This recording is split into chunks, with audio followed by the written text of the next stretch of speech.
지난번에 미리 말씀드린 바대로 오늘 설교는 예전에 설교한 것을 그대로 전합니다. 아시다시피 필리핀에 가서 한 주간 익숙하지 않은 말로 강의하고 왔기에 설교를 새로 준비할 시간과 몸의 상태가 넉넉하지 못했기 때문입니다. 오늘 설교는 주보에 있는 대로 2010년 7월에 한 설교입니다. 여러분 중 아마도 약 3분의 2가 듣지 못하셨을 것입니다. 그대로 설교하긴 하지만 전체적인 표현을 좀 다듬었고 특별히 필요하다고 생각되는 내용들을 뒷부분에 적지 않게 넣었습니다. 이제 설교를 시작하겠습니다. 오늘 본문인 말라기 3장 10절은 11조에 대해서 말하려면 반드시 언급하는 이른바 단골 말씀입니다. 이 말씀만을 보면 분명히 11조를 떼먹지 않고 제대로 한다면 하나님께서 풍성하게 넘치는 복을 주신다고 약속하셨습니다. 게다가 하나님 자신이 나를 시험하여 보라 이렇게 말씀하셨으므로 11조를 하면 반드시 하늘에서 쏟아질 정도의 엄청난 복을 주시겠다는 약속을 강조하고 있습니다. 그런데 과연 이 본문의 말씀이 그렇게 우리가 이해해도 되는 것일까? 이렇게 말씀하신 하나님의 의도는 무엇일까? 사람은, 인격적인 존재는, 또 하나님도 성경을 통해서 말이나 글로써 자기 생각을 표현합니다. 그러기에 말이나 글이 없으면 자기 생각을 드러내기도 힘듭니다. 남의 생각을 올바로 알기도 어렵습니다. 그러나 자기 생각을 표현하기 위해 말이나 글을 사용하는 방법은 다양하고 때로는 복잡합니다. 예를 듭니다. 한 아이가 어른에게 자꾸 까붑니다. 그만하라고 말려도 또 까붑니다. 그러자 어른이 까부는 아이에게 이렇게 말합니다. 한 번만 더 까불어 봐라. 그랬더니 이 아이가 한 번 더 까불었어요. 눈에서 불이 나게 얻어맞았습니다. 왜 맞았을까요? 이 아이는 자기가 들은 말을 그대로 이해하고 한 번 더 까불었기 때문입니다. 그런데 이 어른의 의도는 무엇입니까? 더 이상 까불면 가만 안 놔두겠다는 경고였습니다. 말이나 글은 이처럼 어떤 상황에서 어떻게 표현한 것인지를 잘 살펴야 그것을 말한 분의 의도를 알 수 있는 것입니다. 그럼 오늘 본문의 표현을 잘 보겠습니다. 오늘 본문은 하나님께서 이스라엘 백성에게 11조를 바쳐서 내가 어떻게 하는지 나를 시험해 보라고 제안하신 겁니다. 따라서 오늘 본문의 의도를 잘 알기 위해서는 두 가지를 우리가 생각해 봐야 합니다. 첫째는 누구에게 이렇게 제안하셨는가? 제안의 대상. 또 왜 그런 제안을 하셨는가? 제안의 이유. 이게 첫 번째고, 둘째는 이렇게 제안하신 조건과 그 결과입니다. 첫 번째 것부터 생각해 봅니다. 하나님께서 누구에게 이런 제안을 하셨고 그렇게 제안하신 이유는 무엇입니까? 이 첫 번째 질문에 대한 대답을 알려면 7절에서 9절까지를 봐야 합니다.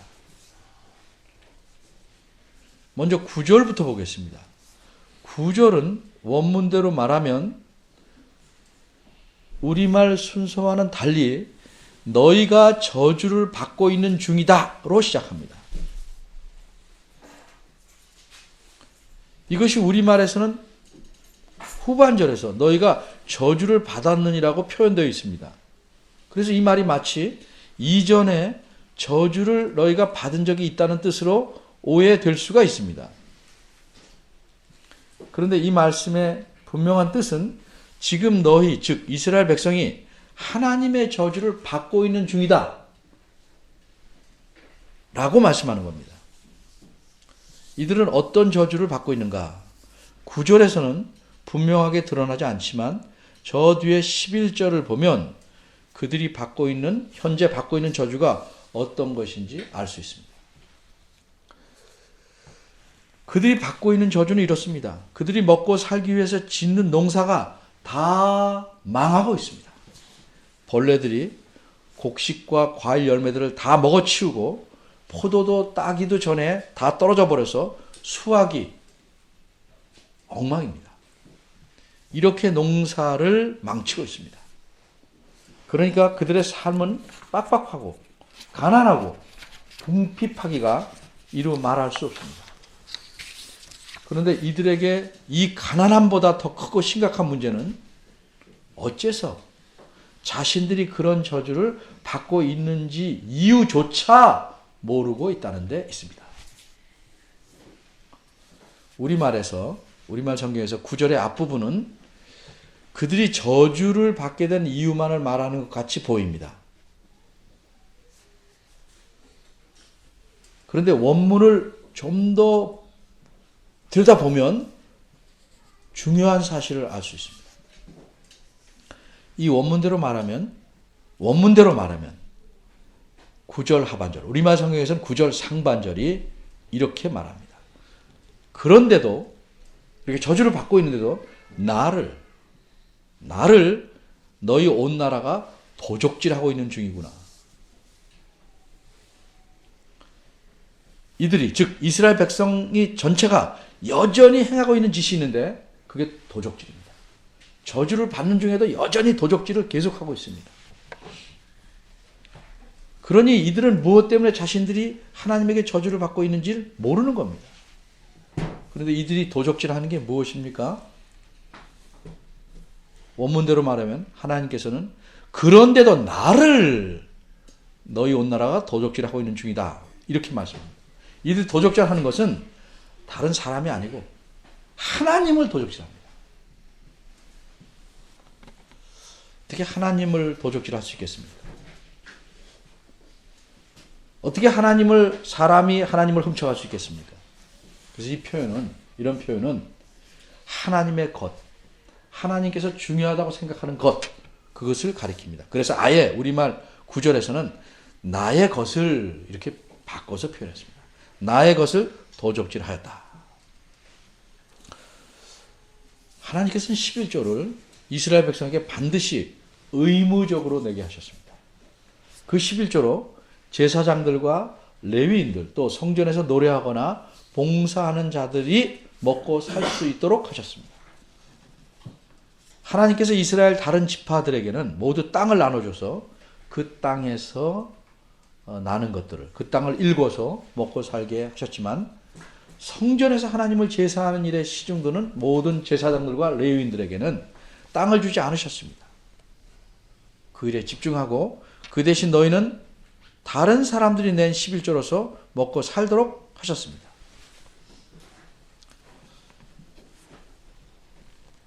이렇게 11조는 성전의 여러 필요한 일에 경비로 쓰거나 또 3년에 한 번씩은 가난한 자들을 위해서 쓰도록 하셨습니다.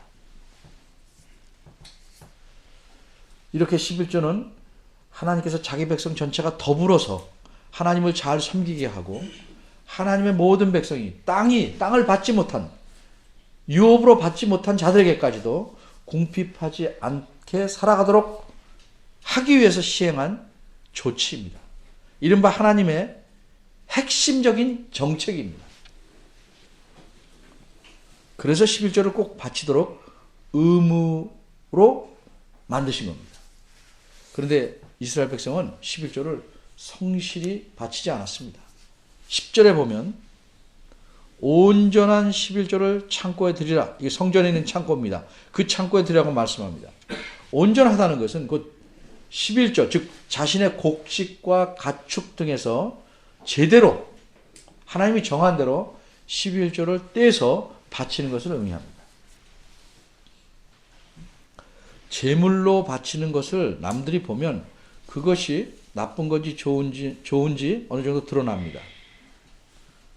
그런데 자신이 수확한 곡식이나 새끼를 낳아서 불어난 가축에서 10분의 1이 어느 정도인지는 다른 사람이 쉽게 알 수가 없죠. 감추면 모릅니다. 그러니까 10분의 1에서 덜 내도 다른 사람은 모릅니다. 근데 하나님은 아십니다. 얼마를 잘라 먹었는지 떼어 먹는지 모두 아십니다. 그래서 하나님께서는 이스라엘 백성 전체에게 하나님을 속이려고 하지 말고 온전한 11조를 내라고 말씀한 겁니다. 11조를 제대로 10분의 1을 제대로 내지 않으면 땅을 갖지 못한 다른 사람들 모두가 헐벗게 되고 따라서 하나님을 제대로 경배하는 일에 지장이 많고 바르게 될 수가 없습니다. 그런데도 이스라엘 백성들은 11조를 제대로 내지 않아서 이 성전에 그때 당시에 성전에 양식이 부족하게 만들었습니다. 제사장들과 레위인들이 제대로 먹고 살지 못해서 사방을 헤매고 방황하게 만들었습니다. 그럼 이들은 왜 11조를 덜 내거나 아예 내지 않았을까? 그 이유는 무엇일까? 7절로 올라갑니다. 7절에서 하나님은 이스라엘 백성들에게 내게로 돌아와라 이렇게 촉구하십니다. 왜 이렇게 돌아오라고 말씀하십니까? 그들이 하나님을 떠나버렸기 때문입니다. 겉으로는 여전히 하나님께 제사합니다. 그러나 이 말라기 앞부분을 보면 그들의 제사는 완전히 형식적입니다. 특별히 1장 13절에서 14절을 보면 이렇습니다. 이들은 하나님께 제사하는 일에 대해서 이렇게 말합니다. 이 일이 얼마나 범패스러운 거, 귀찮으냐 이런 뜻입니다. 하나님께 제사하는 일이 얼마나 귀찮으냐 그렇게 비웃습니다. 그리고 어차피 제물을 죽여서 제사하는 건데 어떤 제물을 드리면 어떤가요? 왜 하나님은 꼭 흠이 없는 것을 드려야 한다고 하는 거예요? 그렇게 말하면서 하나님 말씀을 무시하고 토색한 것, 자기 것이 아닌 강제로 남한테 뺏은 것, 또 제물 중에서 온전하지 않은 다리를 저는 놈, 병든 것, 어차피 죽을 놈이다 이렇게 해서 가져옵니다. 또 수컷을 바치라고 했는데 수컷이 있음에도 불구하고 없는 척하고 또 흠이 있는 다른 놈으로 속여서 갖다 바칩니다. 이 모든 일은 7절에서 말한 대로 하나님의 명령, 하나님의 정해놓은 규칙, 하나님의 규례를 지키지 않는 것입니다.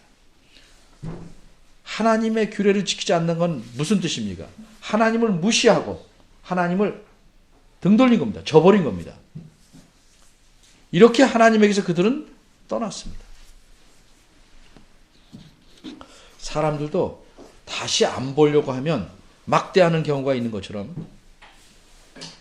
이들은 아예 하나님을 막 대합니다. 그런데 이런 못된 습관이 특별히 이들에게서 처음 생긴 게 아닙니다. 조상 때부터 습관적으로 전통처럼 그렇게 무시하고 살아왔습니다. 그래서 결국 나라가 망하고 포로가 되어 수십 년을 고생하고 겨우 일부가 다시 옛날에 가나안 땅으로 돌아왔는데 이 돌아온 사람들이 아직도 정신을 못 차리고 옛날처럼 또 그렇게 하나님 무시하고 삽니다. 제멋대로 삽니다. 부모가 집에서 자녀들에게 끼치는 영향은 생각 외로 매우 큽니다. 아이들은 부모의 잘못을 몸으로 배웁니다. 귀로 배우기보다는 눈으로 배웁니다. 특히 잘못하는 것은 부모가 빨리 몸에 익힙니다. 거의 자동적입니다. 그런데 하나님을 올바로 섬기는 일은 가장 더디게 배웁니다. 부모의 손 아래에 있을 때는 자녀들이 여러 가지가 불리하니까 자기 색깔을 드러내지 않지만 어느 정도 몸과 머리가 크면 특별히 하나님을 섬기는 신앙면에 있어서는 색깔을 분명하게 드러냅니다. 그래서 겨우 주일 아침 예배나 참석하는 것으로 신앙생활을 해보려는 부모 아래서는 믿음이 제대로 자라나는 자녀가 개천에서 용나는 것보다 어렵습니다. 절대 못 나옵니다. 이스라엘 백성이 조상 대대로 몸에 익힌 하나님을 무시한 습관은 이제 그들이 포로에서 다시 돌아온 후손들에게까지 그대로 전수되었습니다.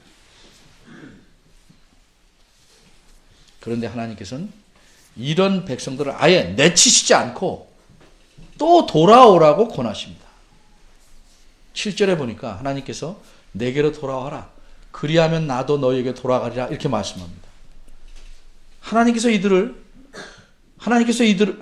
이들을 잠시 떠나셨습니다. 인간적인 표현을 하면 이들을 잠시 포기하셨습니다. 그러나 계속 눈여겨보고 계십니다. 하지만 하나님은 이들을 영원히 내버리신 것은 아닙니다. 하나님께서 자기 백성을 잠시 포기하신다. 자기 백성이 잠시 은혜의 손길을 뺀다 하셔도 그들을 멸망시키거나 죽음에 이르도록 하시거나 그들에게 일반적인 은혜, 하나님 모르는 사람이 누리는 은혜까지 거두시진 않습니다. 다만 그들과 친밀한 관계를 갖고 계시지 않기 때문에 이 하나님의 백성들이 하나님의 그 세밀한 손길과 하나님이 주시는 풍성한 복을 누리지 못하는 것입니다.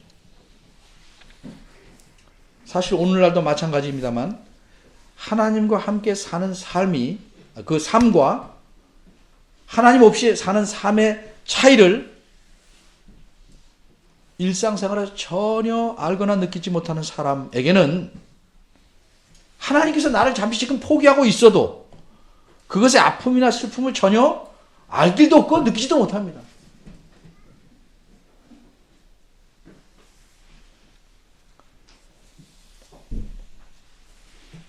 그만큼 우리는 타락된 삶을 사는 겁니다. 그러기에 눈에 화끈하게 보이는 어떤 현상이 없이는 하나님께서 우리에게 날마다 필요한 복과 은총을 주신다는 걸 알 도리가 없는 겁니다. 세밀한 건 느끼지를 못해요. 큰 건을 해주셔야 하나님이 날 사랑하는구나. 그제 비로소 안다.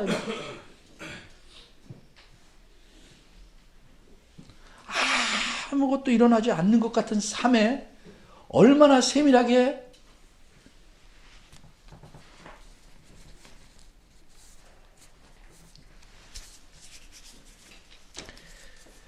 하나님의 은총과 손길이 미치는 줄을 모릅니다.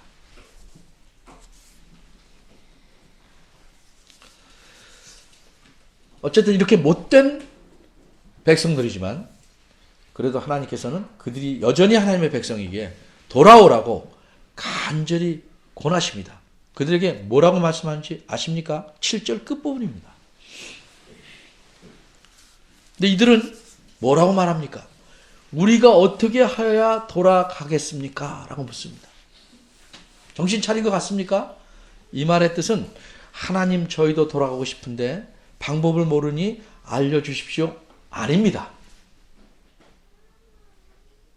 그렇다면 정신 차린 겁니다. 이 말의 뜻은 이렇습니다. 하나님, 저희들에 대해서 뭔가 오해하신 듯 합니다. 저희는 하나님을 떠나지 않았습니다.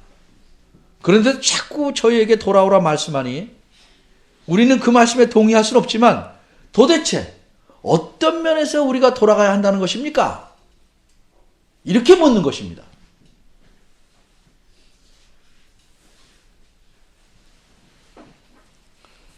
이처럼 이스라엘 백성들이 하나님이 돌아오라고 하시는 권면에 항변하는 겁니다.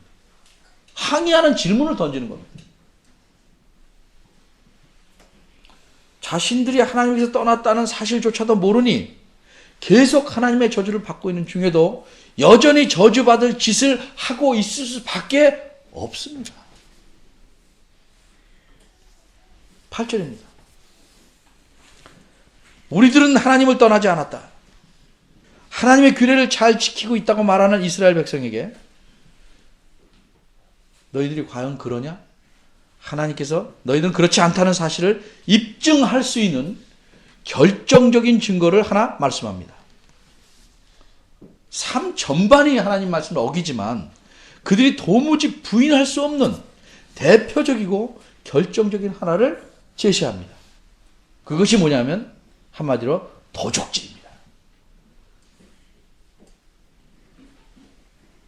그것도 사람의 것을 말하는 게 아니고 하나님의 것을 도적질하고 있는 겁니다. 그래서 하나님이 이렇게 말씀합니다. 사람이 어찌 감히 하나님의 것을 도적질할 수 있느냐. 그런데 너희는 담대하게 하나님의 것을 계속해서 도적질하고 있구나. 이런 뜻입니다.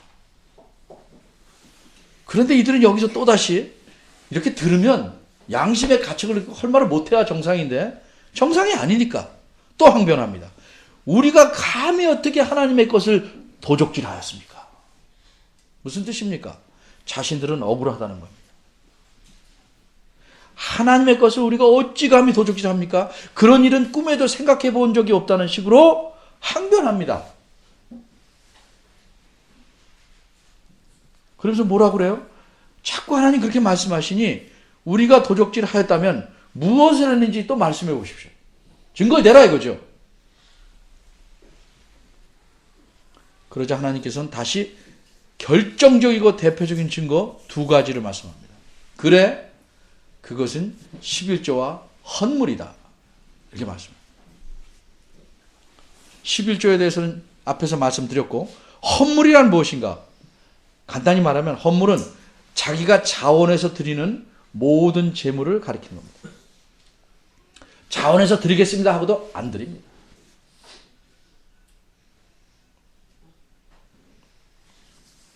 이렇게 결정적인 증거, 그들이 하나님의 규례를 지키지 아니하였고 하나님에게서 떠났다는 사실을 입증할 만한 결정적인 증거를 두 개, 11조와 헌물을 하나님이 제시하자 그제사 이스라엘 백성은 더 이상 할 말이 없었습니다.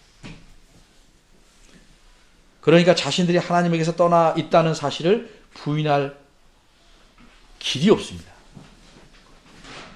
그래서 하나님께서는 9절에서는 한마디로 못을 박듯 분명하게 이렇게 말씀합니다.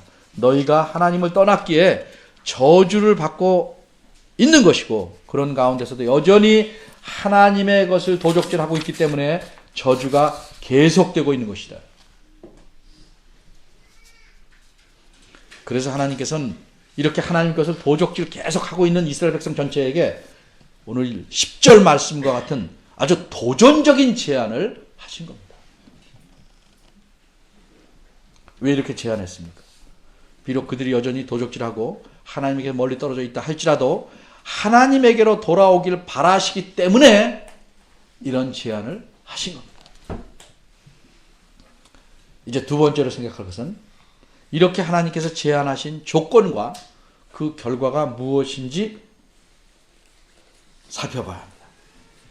다시 말해서 그들이 하나님께로 돌아오려면 어떻게 해야 하고 그들이 하나님께 돌아오면 하나님께서 어떻게 하실 것인가를 생각해 봐야 합니다.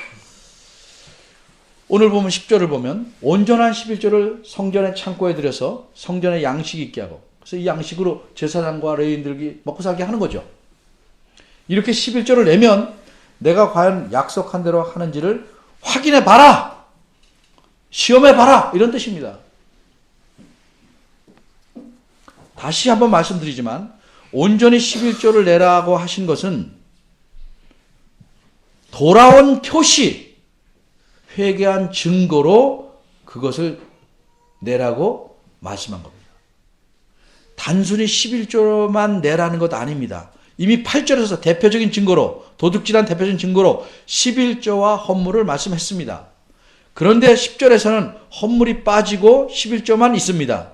이것을 오해해서 헌물은 빼주고 11조만 온전히 내게 해줬다 이렇게 생각하시면 안 됩니다.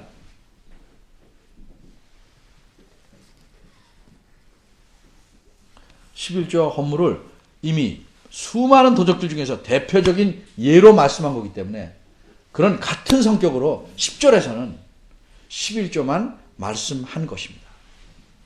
그러므로 온전한 11조를 내라 하시는 것은 하나님께로 돌아왔던 증거로 하나님의 규례를 모두 지키라는 뜻입니다. 그러면 복을 주시겠다는 겁니다. 정리하면 온전한 11조만 바치면 복을 주시겠다는 것이 아니고 돌아오면 즉 회개하면 그래서 하나님의 언약 백성으로서 하나님의 명령과 말씀을 잘 지키면 복을 주시겠다 하는 의미입니다. 그럼 하나님께서는 참으로 회개하고 돌아온 자들에게 어떤 복을 주실 건가? 이 복에 대해서는 10절 하반절부터 12절까지 해서 말씀합니다. 먼저 10절 하반절에서 하나님은 내가 하늘문을 열고라고 말씀합니다. 여기서 하늘문이란 정확히 표현하면 하늘의 창문들이라는 뜻입니다. 옛날 사람들은 하늘에 이렇게 둥근 덮개가 있어서 하나님께서 그 위에 물이 아래로 내려오지 못하게 하였다고 생각합니다. 그리고 그 창문을 열면 비가 내린다고 생각하였답니다. 사실은 그렇지 않지만 어쨌든 옛날 사람들이 그렇게 이해했기 때문에 하나님께서는 그 당시 사람들이 이해할 수 있도록 하기 위해서 그들이 이해할 수 있는 용어와 그 생각의 범위 안에서 말씀한 겁니다. 창세기 7장 11절에 보면 홍수 때 하늘의 창들이 열려 이런 말씀이 있습니다. 노아 홍수 때 하늘의 창들이 열려서 억수 같은 비가 내리게 되었다는 겁니다. 또 홍수가 끝날 때는 창세기 8장 2절에 보면 하늘의 창들이 막히고 이렇게 말씀함으로써 비가 그쳤다는 사실을 알려줍니다. 본문 10절에 나온 하늘문도 창세기에 나온 하늘의 창들과 똑같은 표현입니다. 따라서 하늘의 창들과 연관된 복은 기본적으로 비입니다. 비. 농사가 잘 되게 만드는 비입니다. 이렇게 이해해야 11절과 12절에 나오는 토지 소산이나 토시에서 나오는 수확물이나 포도나무 또는 땅과 연관하여 농사를 말하고 있다는 것이 분명하게 보이게 됩니다. 또 우리말 성경에는 쌓을 곳이 없도록, 쌓을 곳이라는 표현이 있어서 복을 엄청나게 많이 줘서 쌓을 곳이 없다 이렇게 생각이 될 수 있지만 사실은 아닙니다.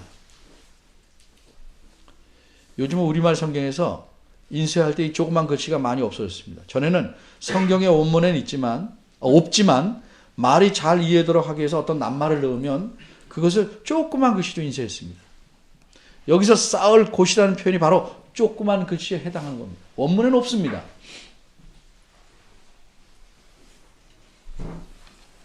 어쨌든 이것은 원문에서는 쌓아둘 장소가 아니고 담을 수 없도록 라는 뜻입니다. 풍성하게 담을 수 없도록 그런 뜻입니다. 농사가 잘 될 만큼 비가 풍족하게 오는 복을 가리킵니다. 게다가 11절에는 황충, 이거는 메뚜기만 말하는 게 아니고 곡식이나 여러 소산물을 해치는 해충 전체를 뜻하는 말입니다. 이런 해충이 해를 끼치지 못하게 하고 포도나무에도 포도가 잘 익고 수확에 넘치게 되는 복을 여기서 말씀하고 있는 겁니다.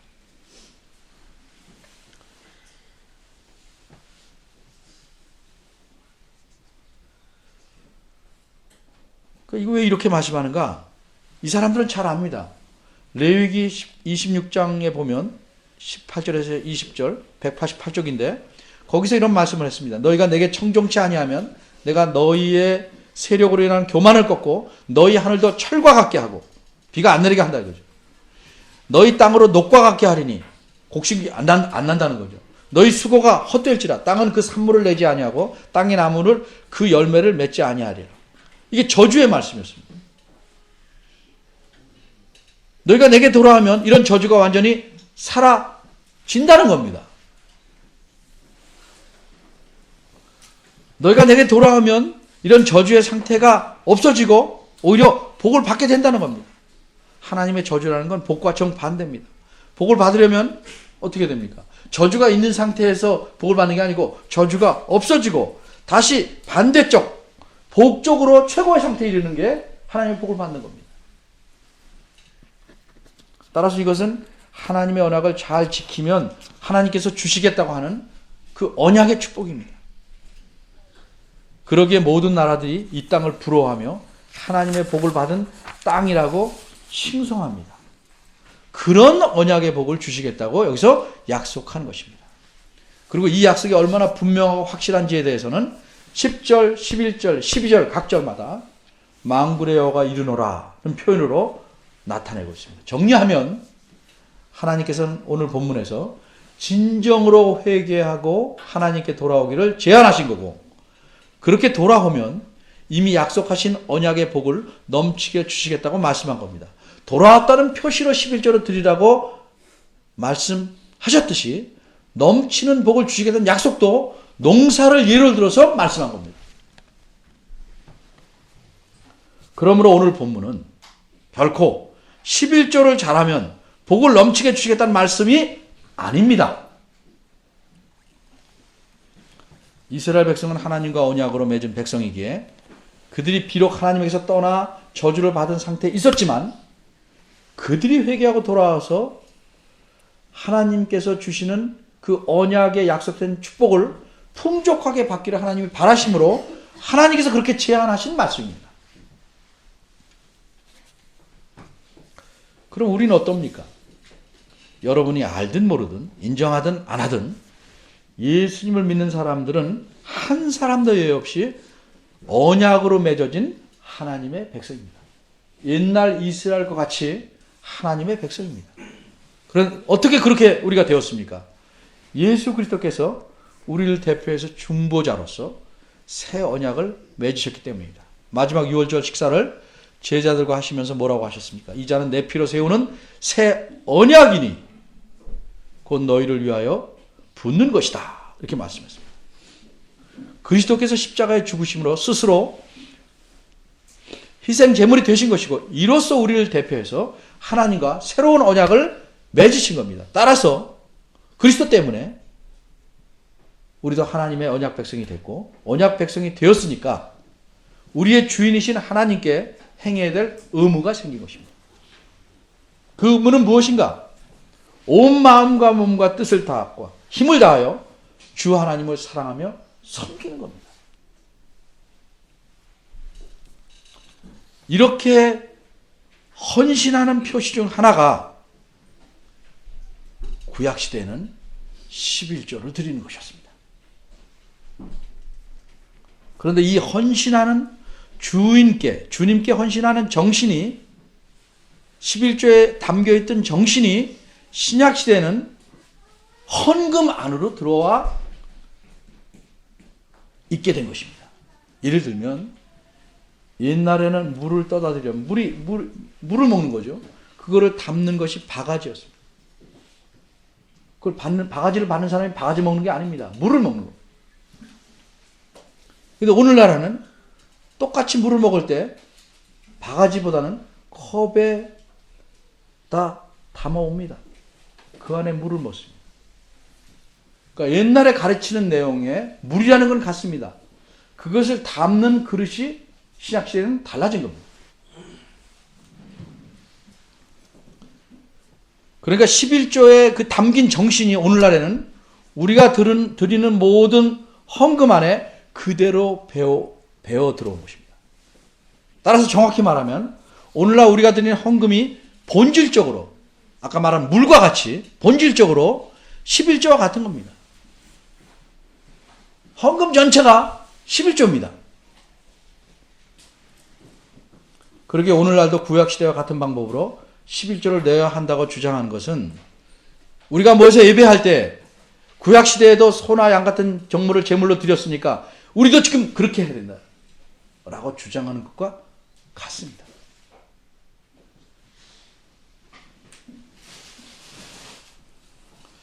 근데 오늘날 교인들의 관심은 주로 어디에 있습니까? 그럼 11조를 내야 하나? 내지 않아도 되나? 딸랑 거기에만 생각했습니다. 왜 그렇습니까? 정확히 내려고 그럽니까?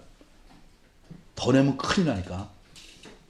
아니면 어떻게 하면 세금을 줄이듯이 나라에는 어떻게든 덜 내려고 그럽니까?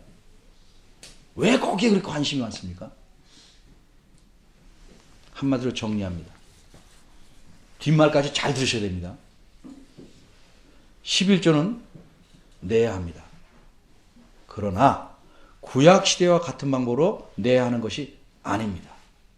오늘날 드리는 헌금을 11조의 정신대로 드리면 됩니다. 그래서 우리 교회는 11조 따로 없습니다. 봉투의 이름도 필요 없습니다. 모든 하나님께 드리는 것은 11조의 정신으로 드리는 겁니다.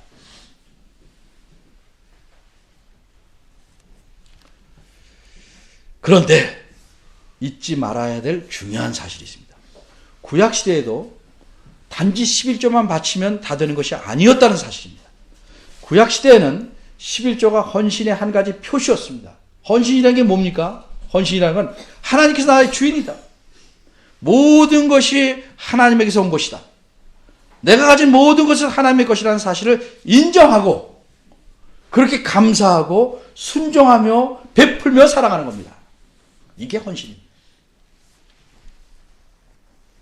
오늘 우리가 헌금을 하는 것은 오늘날 이러한 헌신을 하나님께 보이는 하나의 증거 또는 표시일 뿐입니다. 하나님께서 자기 백성에게 자기 자녀들에게 요구하는 것은 언제나 기본적으로 그 가진 재물이 아니고 가장 중요하게 원하는 그 사람의 몸과 마음입니다. 형식적인 예배나 모양만 갖춘 헌금이 아니라 우리 자신을 원하십니다. 이 세상에 하나님의 것이 아닌 것이 어디 있습니까? 온 세상이 내게 속하였고 금과 은도 내 것이고 하나님 백성이 내 것이다. 아주 분명하게 구약에서 하나님 말씀하셨습니다. 우리가 가진 것들 그것이 아무리 소중해도 그건 우리 것이 아닙니다. 우리에게 맡긴 것들입니다. 자녀는 물론 우리 자신 것도 우리에게 맡겼다는 의미에서 우리 것이지 우리의 소유라는 의미에서 우리 것이 아닙니다. 모든 것은 하나님의 것이고 모든 것은 하나님께 속해 있습니다. 그러기에 이런 사실을 알면 우리는 철두철미 하나님의 것으로 살아야 합니다. 가기 싫은 잔치에 축의금이나 전달하면서 할 일 다 했다는 식으로 예배의 얼굴이나 겨우 비치며 마지못해 헌금하면서 적어도 나는 하나님의 것을 도둑질하지 않았다 이렇게 생각하지 마십시오. 하나님을 위해서 하나님이 원하신 대로 우리 자신을 헌신하지 않고 살아간다면 삶 자체가 도적질입니다.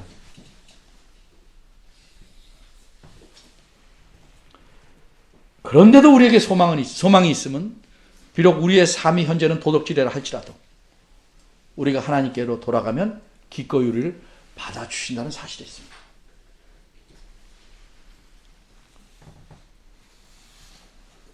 우리도 사도 바울처럼 이렇게 고백해야 할 것입니다. 나는 그리스도와 함께 십자가에 못 박혔습니다.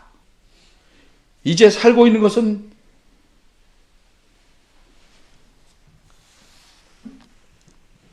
내가 아닙니다.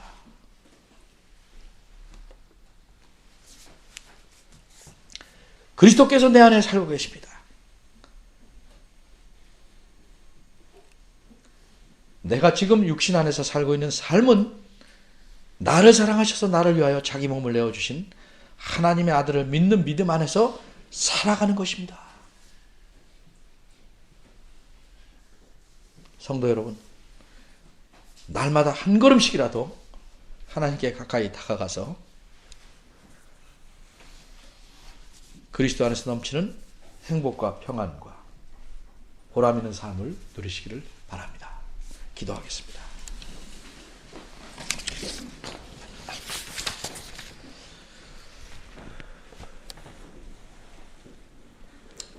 신실하시고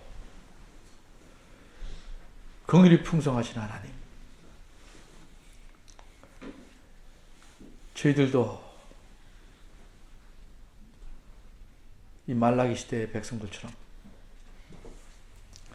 하나님을 잘 섬기는 채 하면서 우리의 삶을 통째로 내 것으로 움켜잡고 하나님에게는 우리가 언제 그러냐는 듯 오리발 내면서 살고 있는지 돌아봅니다. 아니라고 하기에는 참 더 이상 할 말이 없는 저희 자신들입니다. 주의 말씀을 통해서 저희들을 새롭게 하시고 주께서 우리에게 베푸신 많은 은혜와 사랑이 우리 앞에 놓인 고통과 슬픔과 가난과 아픔 때문에 가려지지 않도록 저희 눈을 열어주시옵소서. 때로는 우리에게 당한 모든 것들이 힘들고 슬프고 나를 미칠 듯 만지다 할지라도 그것을 뚫고 나가게 하시는 힘도 하나님이 주시고 뚫고 나가면 하나님께서 기다리고 계시고 그것에 담긴 하나님의 큰 섭리와 의도를 알게 해 주실 줄 믿습니다. 이런 하나님을 믿고 신실하게 살아가도록 저희 다리에 힘을 주시고 저희 마음을 날마다 새롭게 하여 주시옵소서. 예수님의 이름으로 기도합니다. 아멘.